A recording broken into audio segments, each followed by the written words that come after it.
Example जो है ये हमारे इलाके में फिट बैठता है मेरे भाई और बहनों। ये जो ब्लू पतरा है ना, ये ब्लू पतरा ऐसा समझना कि भाई इजराइल हमारे इलाके में आ चुका है। महाराष्ट्र विधानसभा चुनाव प्रचार के अंतिम दिन जमकर हाई वोल्टेज सियासी वार पलटवार हुआ। प्रचार के आखिरी दिन कई पक्षों में गहमा गहमी भी देखने को मिली। जैसा कि सभी जानते हैं, कल 20 नवंबर को महाराष्ट्र में चुनाव होने जा रहा है। सभी 288 सीटों के लिए 20 नवंबर को एक ही चरण में मतदान होगा। कल सभी पार्टियों का मुकद्दर का फैसला जनता ईवीएम में कैद करेगी। किसके सर जीत का ताज सजेगा, ये परिणाम आने के बाद ही पता चलेगा। लेकिन इसी बीच मुंबई की चुनावी फिजाओं में डॉन छोटा शकील और दाऊद इब्राहिम का नाम भी चर्चा में आ रहा है। नमस्कार, आप देख रहे हैं डिस्कवरी ऑफ महाराष्ट्र न्यूज। बीते दिन अपक्ष उम्मीदवार अंधेरी पश्चिम आरिफ मोइन शेख ने गिलबर्ट हिल में एक जनसभा का आयोजन किया, जिसमें मुस्लिम उलेमा भी शामिल रहे और उन्होंने गिलबर्ट हिल के निवासियों को आश्वासन दिया कि हम माफिया वालों को उखाड़ फेंकेंगे। तो सिराज भाई भगाने वाले हैं नहीं, ऑलरेडी कांग्रेस के राज में हम भाग चुके हैं यहाँ से बहुत से लोग। आज यहाँ पर जो है अशोक यादव के आदमी है निसार ने, ये सामने देखो गिलबर्ट हिल में जो ब्लू पतरा मारा हुआ है, किसी को यहाँ पर अंदर घुसने नहीं देता है। जो वहाँ लोग रहते थे आज दरबदर हो गए।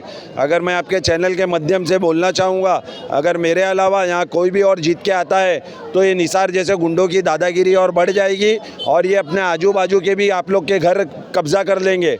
लेकिन मेरी माँ बहनों और भाइयों, आप लोग को और एक चीज़ ये चैनल के माध्यम से बोलना चाहूँगा कि अगर मैं जीत के आ गया तो मैं आप लोग को ये पक्का वादा करता हूँ कि वो ब्लू पतरा वहाँ से खुल जाएगा और इंशाल्लाह जो लोगों की वहाँ पर जगह थी वो इंशाल्लाह वो जगह उनको वापस मिल जाएगी और वापस से जो है वहाँ पर उनके घर बसना चालू हो जाएंगे। और यहाँ गिलबर्ट हिल की आवाम को इनसे कुछ भी डरने की ज़रूरत नहीं है। बस आप लोग जो है खुलकर मेरा साथ देना, मेरे को वोट देना और उसके बाद ये देखना कि तुम्हारा भाई क्या कमाल करता है इंशाल्लाह। गिलबर्ट हिल की माँ बहनों, निजाम भाई जरा समझ के बोल रहे हैं, इंशाल्लाह मैं समझ के नहीं बोलूंगा। ये जो पतरे के ऊपर ये कब्जा जो है ना, ये गुंडा निशान नाम का, वो अपने आप को दाऊद का छोटा शकील का आदमी बोलता है। किसका आदमी बोलता है?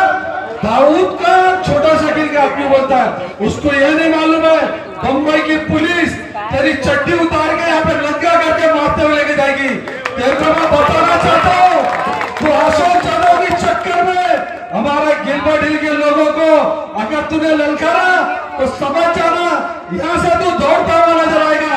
मेरी माँ बहनों, आप लोग फिक्र नहीं करना, हम लोग आप लोगों के साथ है। थोड़ी करी मैं कुछ भी नहीं कर पाया, आज मैं तुम्हारे साथ दौड़ रहा हूँ। पहचानो ऐसा आरोपियों लोग को जो तुमको नुकसान पे नुकसान जख्मी करते जा रहे हैं। मेरी माँ बहनों, 20 तारीख को मुझे बोलना तो बहुत है, लेकिन मैं अभी दूसरे हमारे मेहमान है, मैं उनको बोलने दूंगा। मैं मौलाना हफीज इलियास साहब से गुजारिश करूंगा अपने विचार रखें। ये एग्जाम्पल जो है ये हमारे इलाके में फिट बैठता है मेरे भाई और बहनों। ये जो ब्लू पतरा है ना, ये ब्लू पतरा ऐसा समझना कि भाई इजराइल हमारे इलाके में आ चुका है। आज इसने इतनी जगह कब्जा किया है। ये हमारा फलस्तीन था, यहाँ पर लोग रहते थे और खुशहाल जिंदगी जीते थे। ये हमारा फलस्तीन था। इजराइल जो है इसके ऊपर आकर कब्जा कर लिया और आज जो है वो इजराइल, इतना ध्यान में रखना, अगर अशोक यादव या अमित शाह यहाँ पर जीत के आते हैं तो वो इजराइल का कब्जा और बढ़ जाएगा और वो कब्जा जो है आजू बाजू के एरिया में भी हो जाएगा। यानी ये तो बड़े के ऊपर भी वैसा ही ब्लू पतरा लग जाएगा। इतना ध्यान में रखना कि आने वाले वक्त में अगर गिलबर्ट हिल के लोग चाहते हैं कि वो अपने घरों के अंदर चले जाएं, तो आप लोग को सब मिलकर एक होकर एक आवाज उठाना होगा कि भाई हम लोग सब जो है आरिफ मोइन शेख का साथ देंगे। मैं आप लोग के बीच में जो है कोई भी बातें लेकर नहीं आया हूँ। मैंने जो है बहुत सारे काम किए वो इलाके में, बस उसकी बदौलत आप लोग के बीच में आया हूँ और आप लोग से एक वादा करता हूँ कि इंशाअल्लाह ताला अगर आप लोग ने मेरा एक दिन साथ दिया, मैं पूरी जान लगाकर जो है आप लोग को ये वादा करता हूँ कि पूरे 5 साल में आप लोग के लिए इंशाअल्लाह काम करूंगा। पूरे 5 आरिफ मोइन शेख ने खुले तौर पर निसार शेख, जो महाविकास आघाड़ी के साथ हैं, उनका संबंध दाऊद इब्राहिम और छोटा शकील के साथ जोड़ दिया है। वहीं निसार शेख ने आरिफ मोइन के इस बयान का पलटवार किया। दरअसल कल एक प्रेस कॉन्फ्रेंस का आयोजन किया गया जिसमें अपने ऊपर लगे हुए इल्जाम को खारिज करते हुए निसार शेख ने आरिफ मोइन शेख के ऊपर मानहानि का दावा ठोकने की बात की। अपनी सफाई में निसार शेख ने और क्या कहा, आइए जानते हैं। एक जनसभा थी अपक्ष उम्मीदवार आरिफ मोइन की दिल ब दिल पीट चौकी, जहाँ पे उनके बड़े भाई शकील उन्होंने कहा है कि निसार जो अशोक भाऊ जादव का आदमी है वो दाऊद इब्राहिम और छोटा शकील का उसका रिश्ता है, और आप फ़ोन पे बहुत सी धमकियाँ दिलवा रहे हैं लोगों को। इस पर आपकी सफाई, आपने प्रेस कॉन्फ्रेंस बुलाया है, इसके लिए हम लोग आए हुए हैं, आप क्या कहना क्या है? जावेद भाई, मैं आप लोगों के माध्यम से बोलना चाहता हूँ, मुंह से बोला हुआ जो होता है ना, मुंह से बोला हुआ वो सच्चा नहीं होता है। उसके लिए एविडेंस लगता है, पेपर बोलता है। मेरा पेपर है, पेपर हमेशा बोलेगा ना। ये देखो 2015 में मैंने एफआईआर लॉन्च किया था छोटा शकील के खिलाफ। छोटा शकील फ़हीम मचूद के खिलाफ मेरे को धमकी आती थी, मैंने उनको अरेस्ट करवाया और उन पर केस लिया हूँ छोटा शकील के आदमियों पे। अगर मेरा रिश्ता होता मैं उन पर एफआईआर करता। एक मेरे पास एविडेंस सबूत है। दूसरा, ये एविडेंस आप मेरे को देंगे? हाँ, मैं एविडेंस दूंगा आपको, सारे पेपर दूंगा। उनको अरेस्ट करवाया छोटा शकील के आदमी को। दूसरा, छोटा शकील और दाऊद इब्राहिम के खिलाफ बहुत बड़ी दुश्मनी है मेरी। ये देखो, मैंने इलेक्शन के पहले कंप्लेंट किया हूँ। मैंने कंप्लेंट बम्बई पुलिस कमिश्नर को दिया राइटिंग में, इलेक्शन के पहले छोटा शकील के आदमियों के खिलाफ। दूसरा, मेरे को जो प्रेशर आ रहा था 15 से 20 दिन तक पुलिस डिपार्टमेंट से, मैं नाम नहीं लूँगा डिपार्टमेंट का क्योंकि एजेंसी अपना काम करती है, इतना प्रेशर लाए मेरे पे, इतना प्रेशर लाए, बोले बम्बई छोड़ दे, मोबाइल बंद कर दे, तेरे पे ऐसा हो जाएगा। मैं क्यों घर छोड़ूँ घर? मैंने उनके खिलाफ भी कंप्लेंट किया हूँ। क्या लगता है निसार जी, क्या कारण हो सकता है आपको धमकी देने का, आपको भाव के साथ जोड़ने का और छोटा शकील और दाऊद जी के साथ जोड़ने का? आपका क्या उनके कारण है? ये तो ये दोनों भाई बताएंगे। ये दो भाई जो है, इनका नाम है चोर। छोटे मियाँ बड़े मियाँ दोनों चोर है। 2002 में इन्होंने लाया था दर्शन डेवलपर को। दर्शन डेवलपर के पूरा जू गली को बर्बाद करने वाले दो भाई। तास्कन के सामने मस्जिद है, उसको रोड कटिंग में जाने का है, वो डेमोलेशन हो जाएगी, उसके नाम पे ब्लैक मेलिंग का सुधा का सिटी 2.5 करोड़ रुपए लिए लोगों ने। इनका काम ये है कि लोगों के में गलतफहमी डालना और लोगों से पैसा हेटना। कंप्लेंडर है ना ये, इनका काम नहीं है, ये कंप्लेंडर है, कंप्लेंडर। आज जाके देखो जू गली के अंदर शिफ्टिंग के अंदर 3 शिफ्टिंग बनी हुई है, तीनों के भाड़े लोगों को नहीं मिलती है। मैंने लॉकडाउन में और मेरे साथियों ने लॉकडाउन में उनको घर में डाला है। ये दो भाई कहाँ थे जब भी लॉकडाउन में? मोहसिन हैदर साहब थे, उनकी वाइफ थी, उनके बच्चे थे, अल्फा जादव मैडम थी। ये जो फिरदौस भाई साथ में घूम रहा है ना, फिरदौस भाई, अल्फा मैडम उसके थ्रू रिलीफ पहुंचाती थी जब ये भाई कहाँ थे। ये मुझे बदनाम किया जा रहा है खाली। ये भी कहा गया है कि अगर आरिफ मोइन शेख जीतते हैं तो ये जो पतरे का कंपाउंड लगा है जहाँ पे रूम के डेमोलेशन हुए हैं, सारी की स्कीम चल रही है, वो पतरे के कंपाउंड को हटाकर लोगों को फिर से यहाँ पे बसाया जाएगा अगर वो जीतते हैं तो। कौन से लोगों बसाएंगे मुझे बताओ सिराज भाई, कौन से लोगों बसाएंगे? पूरे को तो आउटलेट में गए खाली करके। 22 लोग को भाड़ा चालू है, 22 लोग मेरे टच पर है। सारे जो 22 लोग को भाड़ा नहीं मिला वो मेरे टच पर है, मेरे साथ है। और रही बात इस कंपाउंड की, मेरा पेमेंट है 2017 से। ये देखो एनसीएलटी का लेटर है, मैंने एनसीएलटी में जितनी कंप्लेंट डाला था एनसीएलटी का सब मिल किया हूँ। एनसीएलटी से मुझे लेटर मिला है, ये लो, ये भी मैं दूंगा जावेद भाई आपको, सिराज भाई।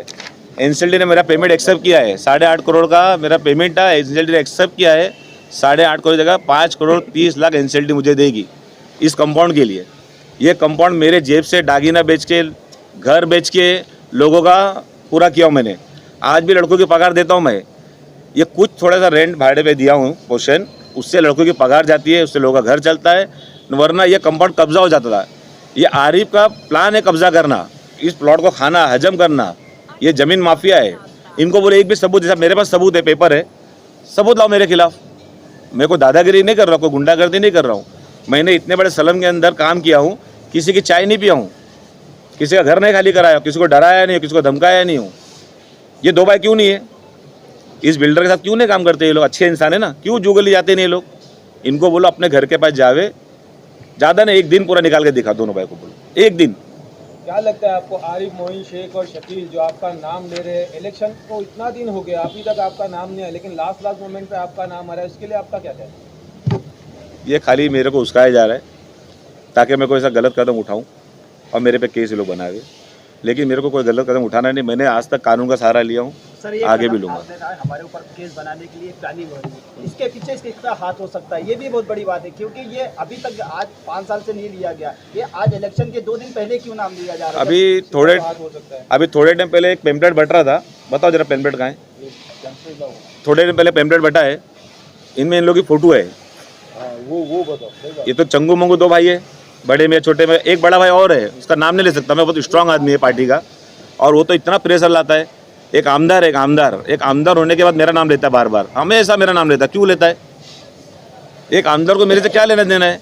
अगर आमदार को मेरी ज़रूरत है, मैं यहाँ का स्थानीय नागरिक हूँ, हमारी तीसरी पीढ़ी है इधर पे, मैं कल करने आया हूँ, तो एक आमदार को मुझसे बात करना चाहिए ना, अगर मेरी ज़रूरत है तो बार बार मेरे को टारगेट करना, इसके पीछे एक आमदार का हाथ है, ये मिले हुए लोग दोनों।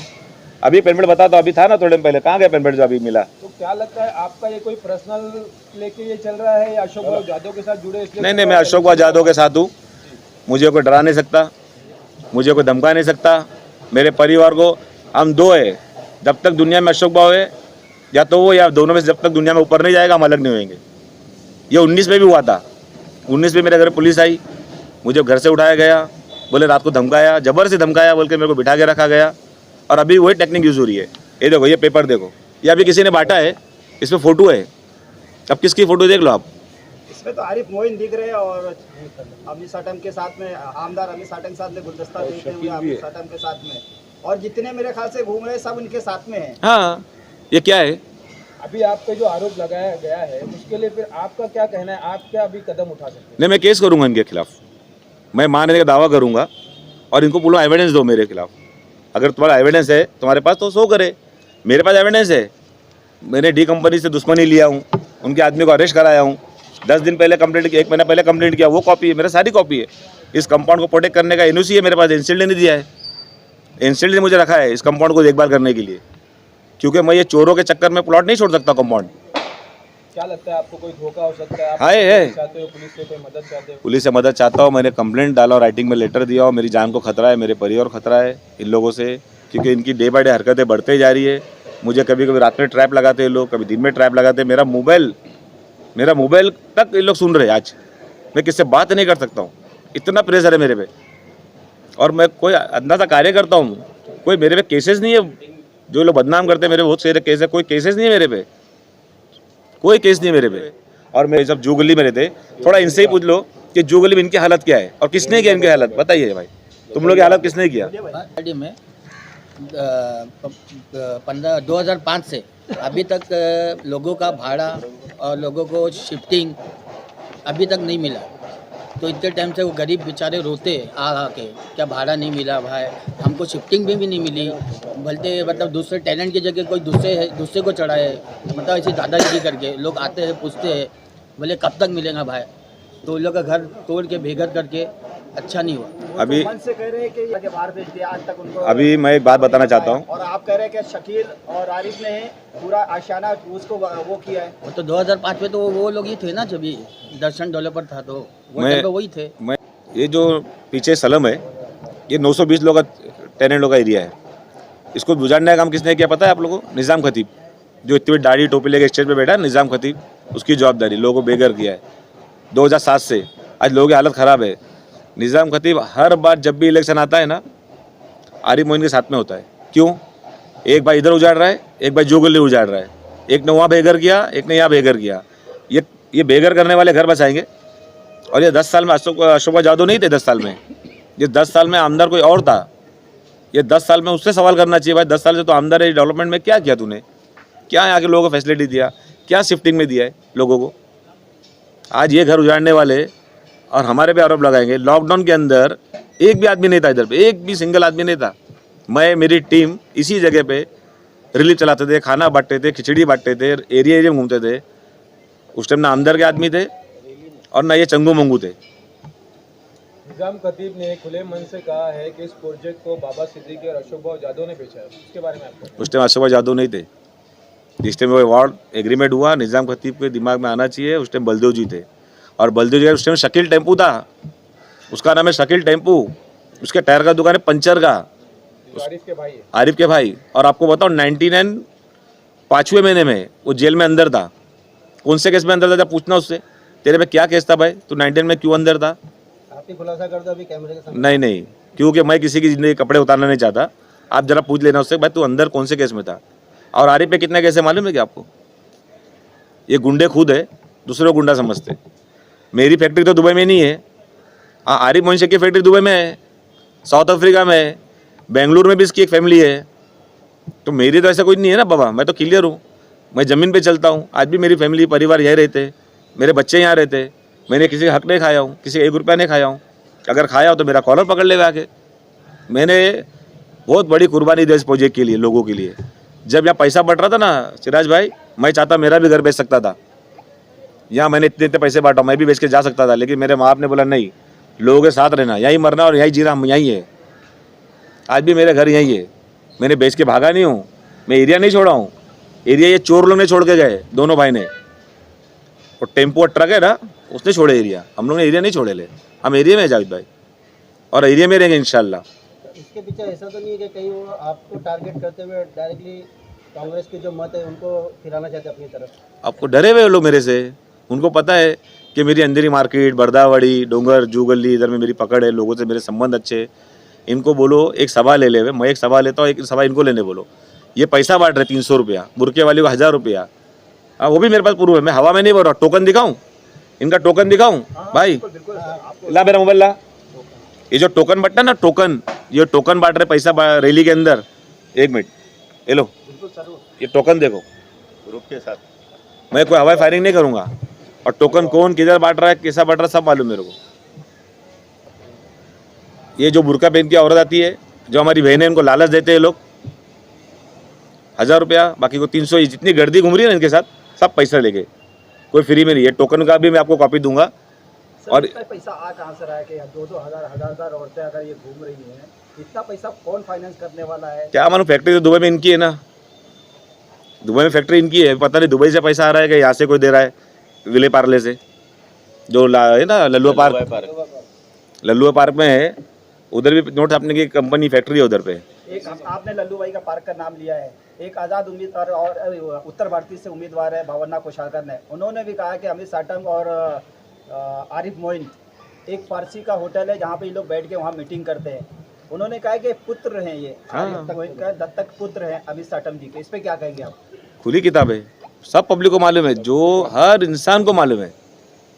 एक आदमी एक बार इलेक्शन लड़ेगा, 2 बार लड़ेगा, 3 बार लड़ेगा, 4 बार लड़ेगा, कंटिन्यू लड़ेगा।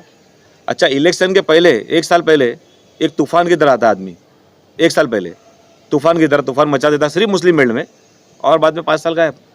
क्यों? तुम नेता हो तो तुम पब्लिक में क्यों नहीं रहते हो? बाकी टाइम कहाँ चले जाते हो आप? आपने बहुत बड़ी बात की, 13 वार्ड है एक विधानसभा में, 13 जाते ही नहीं है, जाते ही नहीं है, जाते ही नहीं है। क्यों नहीं जा रहे भाई? तो अभी आगे आपका अगला कदम क्या होगा? मैं कोर्ट जाऊंगा इनके खिलाफ कोर्ट जाऊंगा और माने दावा करूंगा। आज ही कंप्लेंट करूंगा, आज शाम तक इंशाल्लाह।